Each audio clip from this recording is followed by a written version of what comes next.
Welcome back to another episode of What Are You Made Of with your boy, the unstoppable Mike C-Roc. I'm in the house with a friend of mine. We've podcasted together in the past, Chris Bello. He is a college graduate that quit his corporate job 3 years in. He wanted to take a hold of the reins of life and write his own story. After struggling with one side hustle after another, he went all in on residential real estate, where he has quickly caught momentum. Chris is also the host of the top-rated business podcast, the Entrepreneur Motivation Podcast, where he documents his journey and interviews incredible guests. Chris's motto is less dreaming, more doing. I love that shit, man. Come on now. Welcome to the show, Chris. I got to trademark that, man. I don't know. Maybe someone's going to steal it. Nike's going to steal it or something, but I love it. And I appreciate the opportunity. So thank you for having me here. Look, man, and I appreciate you taking the time to come on and share your story. We get into the ingredients of who our guests are, what ingredients have gone into making the guests that we have on the show. But we always ask the question to start. What are you made of, Chris? Man, I love that question. I'd say, obviously, like anyone else, I'm made up of the experiences, the failures, the lessons, the connections that I've made over the course of my life.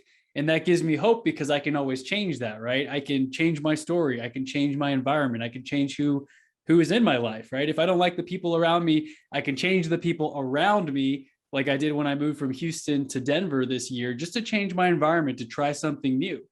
So I think there's a lot of power in that. We're made up of our experiences and our connections, but at the same time, that doesn't define you. You can always recreate and reinvent yourself. Love that, man. You know, actually, I go through this sometimes, and it's short-lived in my head because I know how to fix it. But some things come up, like a setback or something happens, and you're just like, oh man, and you feel like it's the end of the world. Yeah. And or you feel stuck in certain situations, which none of us are. It's a decision that you can do whatever you want. It's just, what are you willing to give up to get unstuck? And I love that. Sometimes you got to move. Sometimes, like you said, you got to eliminate people from your environment or add people to your environment. It's a matter of figuring out solutions to problems and what are you willing to do? And the problem comes when you're not willing to change or give up something. That's when you get stuck. So I love that you said that, man. And so tell us about your life, man. Like growing up, like where'd you grow up and what was life like as a kid and your family and all? Yeah, man. So I guess I'm relatively, I'd say, I think I'm still young. I hit the 30s, I'm 31. I got plenty of life ahead of me, hopefully, knock on wood. Where's the wood? I'm gonna knock on that real quick. But did the corporate route. I got a college degree. I did what my friends all did and what my family wanted me to do, right? Joined a couple of clubs. I did the honor society. I was in like volunteering organizations, Hispanic Student Union. And I never really stopped to think, like, what do I want, right? We don't really ever stop to think that sometimes. We're like going through the motions and got the job, thought it was the dream job. And then 3.5 years in, I'm like, well, I'm not passionate about this. I can't see myself doing this for 40 more years.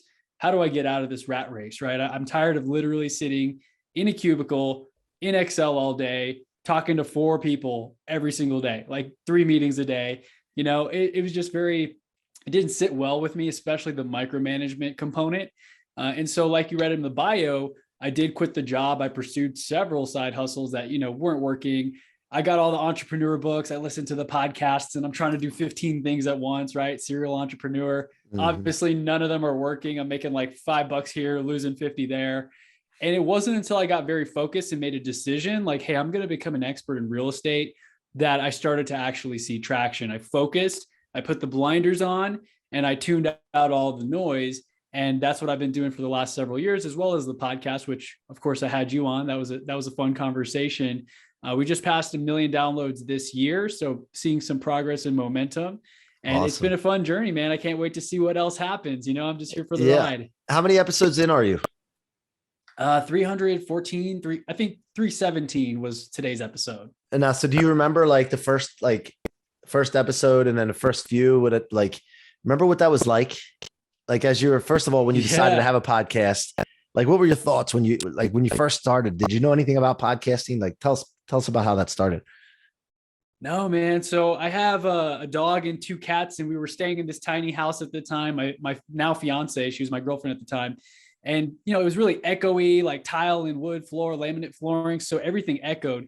If she wanted to do the laundry, it was like on the other side of the podcast room. So for my first few podcasts, I'd go sit in my freaking car in the driveway with like a lapel mic, record it to the voice memo app of my phone. I remember, man, I'd be sitting there like, hey, okay, this podcast episode, I'm trying to hold the mic close to me.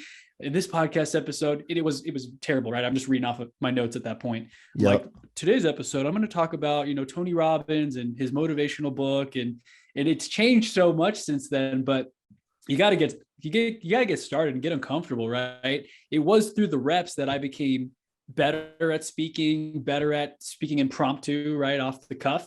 Yep. And I kind of found my voice. Like I got tonality and stuff, ups and downs, whereas before I was super monotone. That was always my feedback at Toastmasters.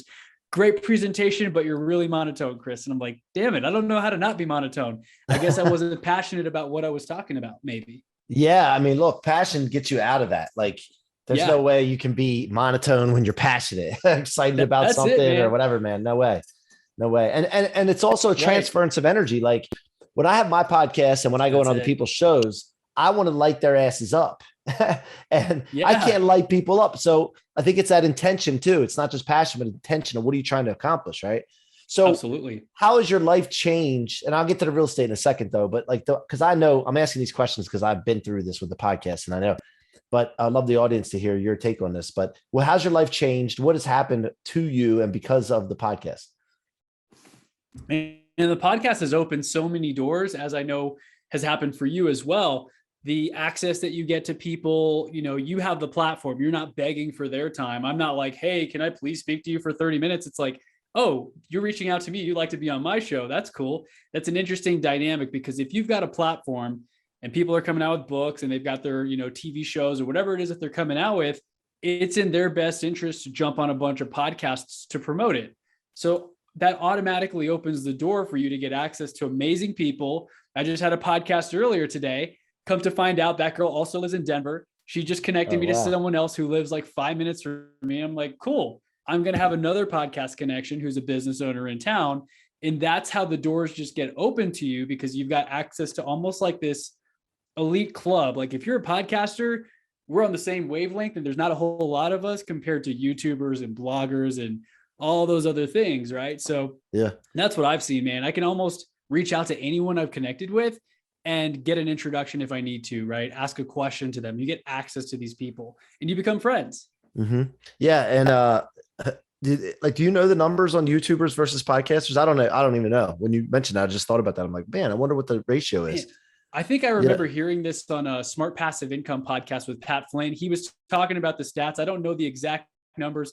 I can pull them up and I'm not sure how accurate they are, but so many people have a YouTube channel, at least to watch, right? You need an account just to watch and comment and troll people at least. But you got to have like that random funny picture that just doesn't make any sense. Even to talk crap on someone's video, but like podcasting is still very new. A lot of people are hesitant. They're like, well, it's saturated. Everyone's got podcasts. But in terms of when you compare that to how many people have blogs and websites and Facebook pages, it's still in its infancy, even though it's been around for, I don't know, over 10 plus years. Yeah. But yeah, I'll see if I can find the numbers while we're talking and let you know, because that'd be very interesting. You don't have to. I was just wondering if you knew, but that's fine. But I don't know what, like, do you do yours on Zoom? I can't remember.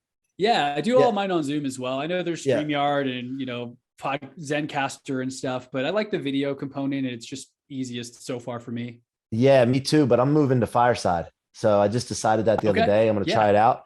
And I got invited as one of the creators. And I just feel like there's an opportunity for a newer platform. And I know who's behind it with Mark Cuban and Fallon, and they're just good people. So I thought, man, let's give it a try and have a live audience. And I'm not a fan of like live streaming on the StreamYard and then Facebook and all that kind of stuff. But like, I want it to be a place where somebody goes and it's like, that's why they go there. Not scrolling on Facebook and then it just pops up and I'll catch it then. No, like Fireside, promote it. Show's going to be there. And then we can even have you can even have bigger guests, like bigger ones that you can pay to come on, because you're going to be able to sell tickets to it. Like, it's cool because you can sell tickets to your podcast. That's so cool. I don't know if you knew that on that. Have you heard of Fireside yet? I think I've seen a few people talking about it. I haven't honestly looked at it. It's almost like, blinders on. When I don't want to get so focused on something that I miss out on the trends, right? Like where I'm like, no, I'm not going to get on Clubhouse because there's no opportunity. I'm focusing here. Yeah. So it's definitely something I'm going to look into. I'm going to write it down right now. Yeah. If nothing else, just to be like an observer and just check out what other people are doing. And, but I just made that because I'm on Clubhouse. I have my podcast here, But by switching over to Fireside, it does the same thing as this. It's just another, it's like kill two birds with one stone, so to speak. So, Cool. but yeah, I just thought I'd share that with you. So talk to me Appreciate about that. real estate. Did you get a real estate license first? Is that how you got into real estate, or what was the initial intention with real estate? Yeah, so it's funny because I worked in oil and gas, quit my job, tried a bunch of things. And then I don't tell a whole lot of people this part of the story because it was so short. It was almost like I was joking the other day. It's like that relationship that was 3 months and you're like, let's say it didn't even happen, right? It's such a short period. It's just a blip. But there was a period where I got kind of afraid and I'm like, man, I'm blowing through my savings. I haven't really made any significant income. I don't know how to make money just yet. So I did get an oil and gas job again pretty easily. I'm a good interviewer, but it didn't take too long. For like 2 weeks in, I'm like, man, I hate it here. Why did I do this again? And I actually got fired from that job. Like 4 months in, they could just tell I was disengaged. I didn't want to be there. And so I got fired from that job. And that was the wake up call for me to be like, you know what? F this. Why am I wasting my time trying to go back to what's comfortable, close to six-figure paycheck, benefits? Like, I don't need any of that. I don't love it. And I'm determined to figure this out. And that's what really forced me to just be like, all right, I don't know anything about real estate. I'm a complete noob in this area. It's not my degree. I didn't study it like I did with supply chain in college. How can I find some mentors? How can I get my foot in the door? And I started listening to, you may have heard of this podcast for anyone who knows about real estate, Bigger Pockets. And I heard a guy on there getting interviewed who was actually a house buyer in the Houston area. And he went to my university. So I'm like, bingo. This dude went to my college. I'm gonna play that card. And he works 10 minutes from where I live. I'm gonna work for them or with them. I'm gonna offer to work for free just for the mentorship. And that's how I got my foot in the door. And now you say he was a house buyer. Like, what do you mean? Yeah, so it's something called real estate wholesaling. They Okay. kind of just call it house buying company because a lot of people are like, "What the heck is wholesaling?" But Yeah. pretty much you're the middleman. You find the deal, you got a list of buyers, you connect the dots. Yeah. So wholesaling, you actually get a contract and you just pass the contract over. Is that how it works? Or Exactly. It's for like, a hey, fee? I talk to the seller, I get it under contract at 100, I find a buyer at 110, we make 10 grand. Yeah. And so why don't more people do that though? Is it like when they do that, are they finding sellers before they even think about listing, and they're like reaching out to them saying, "Hey, I'll buy your house right now," before they're even thinking about it? Yeah. So sometimes like it's a lot of times people who are in some kind of motivation, maybe they're 3 months behind on the mortgage, or they're just kind of embarrassed. They don't want to reach out to the realtor who helped them buy the house because they're like, we're getting divorced. Things aren't good. We're underwater. It's a conversation that it's kind of hard to have. So they just kind of reach out sometimes, these homeowners, to investors who are willing to pay these houses cash, right? And close fast. That's the benefit. It eliminates the pain point. You don't have to tell the neighbors you're moving out or talk about why. You just get rid of the house, you move out, and you're on to the next journey of your life. But a lot of wholesalers, a lot of people are hesitant to get in because there is a little bit of a knowledge barrier. What does the contract look like? How do I talk to the seller? When I get the deal under contract, how do I sell it to a buyer? What does that look like? How do I not have the buyer go around me, right? So there's a lot of little variables in there where Yeah. it sounds easy when you're watching a 10-minute YouTube video, but when you're in it, you're like, man, there's a lot of moving pieces. Yeah. So, okay. So take us through this, because I know a lot of people have heard of this before. Yeah. So let's say, okay, first of all, marketing wise, is it marketing via cold calls, mailers, things like that? All of the above. Yeah. Cold call, text messages, ringless voicemail, where like your phone doesn't even ring, but you get a voicemail. Yep. Slide It's like, dial, we hey, call it. Yeah. yeah, slide dial, slide broadcast is another Yeah. vendor as Yeah. well. There's all kinds of methods, or even just pay per click, or if you've got really good SEO, people type in "sell my house fast." At the top, you're going to see a couple of websites, usually on something like Carrot is like the host for a lot of these website providers, with people offering to buy your home real fast. And they show all the testimonials, the proof of concept, and why it's better to do that if you need to sell fast than to go work with a realtor. And then what's an average commission or average margin that you make wholesaling? I know I'd it say, can vary, but like, yeah, it probably varies by market. But from what I was seeing in Houston, $15,000 assignment fee. My biggest deal was a $32,000 spread. right. But then generally average 15 was in Houston. And then how do you avoid the buyer going around you? So that you want to really develop a great relationship with your buyers. If you've got a solid buyers list, like if you know this guy buys all the properties from you, it only takes like one time of screwing you over for you to never work with that person again, right? So maybe they pull one under you, they get a great deal, and they go around you. You'll never work with them again, most likely. And the chance is they don't want to do that, because if you're really good at finding deals, they're just going to want to work with you, because it's very difficult to find deals consistently. And the buyers are generally investors. Is that generally what Yeah, you're selling buyers are to? generally investors. Maybe they work full time in oil and gas. They've got money they want to put aside, and they're buying rental properties. We had a lot of the, being Yeah. in Houston, lots of oil and gas, full time job, and they're just buying rental properties on the side. And do you ever list the property when you wholesale? So that was an opportunity. Both the owners of that company I started off with were licensed real estate agents. But in many cases, they're like, hey, stay in your lane. We're only going to deal with wholesale properties. If it's going to be a listing, they could refer it out to another real estate agent, and they would just collect a referral commission whenever the deal closes. Right. But how do you not get caught with a deal, and not have a buyer for it? Is there ever a situation that happens? So sometimes buyers look at the comps as well. You have your comps. You're like, hey, this house is worth this. We estimate it needs this much in repairs. Sometimes you see eye to eye with the buyer. Sometimes you don't. They're like, you know what? You're saying it's worth 300 fixed up. I think it's probably worth 280K fixed up. And if you don't have much margin in there, you don't have 20K of margin because you have a certain price with the buyer. You're Right. trying to make or with the seller, you're trying to make your spread. The buyer doesn't want to pay what you're asking. The seller won't budge and come any lower. That might be a situation, or maybe even if the seller doesn't have enough equity, they may just have to list the property because you're like, look, we'd have to buy this house at 100. You want 150. Well, let's slap it up on the MLS. You may be able to get that. And then at that point, sometimes you just don't make money on a deal. Yeah. So I've had a couple deals just, where it's like, you know what? We like this buyer. They bought several deals from us before. They're the only offer. Let's just sell it to them and we'll make like $1,000 on this deal. Let's not. And that way you help the seller out, because you don't want to hold up the seller for 3 months and piss them off either. Because right. a lot of times they're in a tight spot. They might lose their house and get nothing. So you want to actually, stick with your word and help them out as well, because they're usually in a tight spot. Gotcha. So then you moved to Denver, and then what are you doing now that's exciting? Is it the same kind of thing, wholesaling, or are you doing some other things with real estate? Yeah, man, great question. So I am a connector. That's what I look at myself as, right? The podcast, I make friends super easily. My fiance got a job because I talked to this guy in a hot tub at a sports recovery place and literally connected the dots. And that's how the magic happens, just relationships and networking, and not even really looking for it sometimes. But I do have my Texas real estate license. I have 2 clients closing in Houston virtually next week. So that's still working for me, but I can also capitalize by getting referral commissions, honestly, across the globe, but I'm focusing on just the US. So I had a buyer who bought a house in Seattle, for example. I've never been to Seattle. I talked to the buyer. I interviewed a couple of realtors out there, connected the dots. The realtor did all the showings. He did the closing. He made like 11,000. I made 3 just for sending it over. So 3K, if I could do that 5 times a month, consistently, Yeah.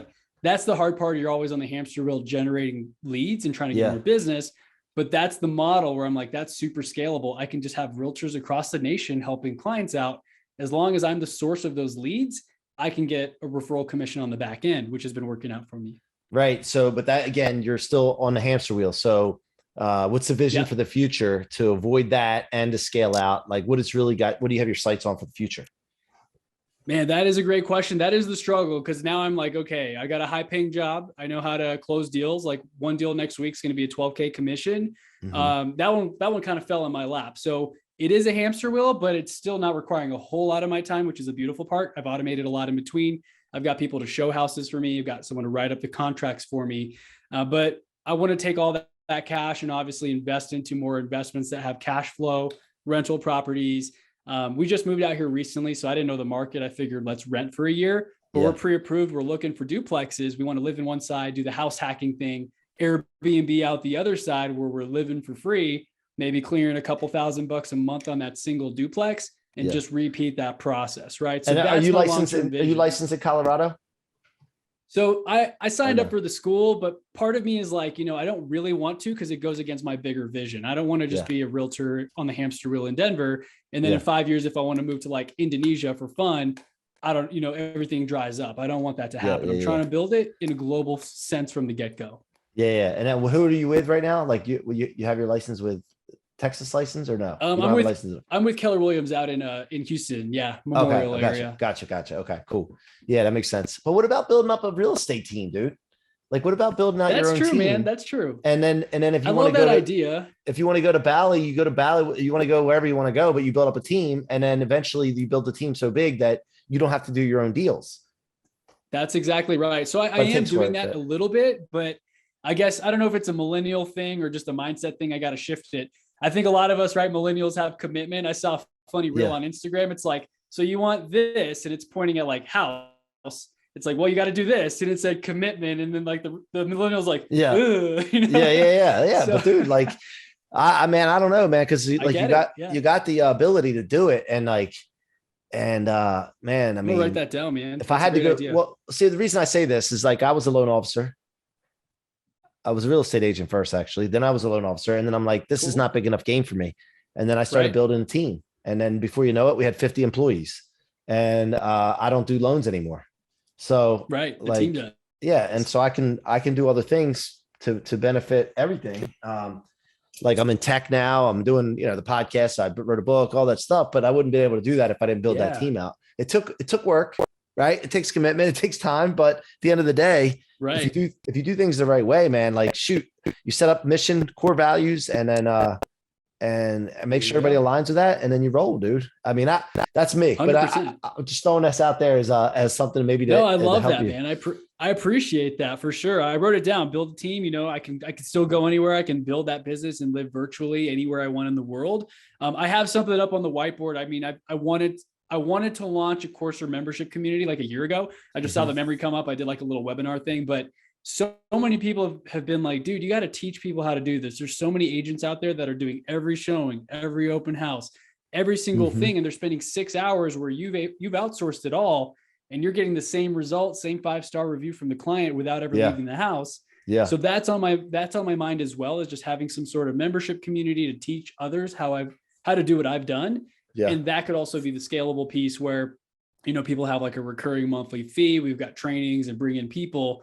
So that's like part of the vision. I just got to get my own organized self to focus and like Yep. plan it out, execute, Yep. right? That's the Yep. hardest part. Yeah, no, it is. Yeah.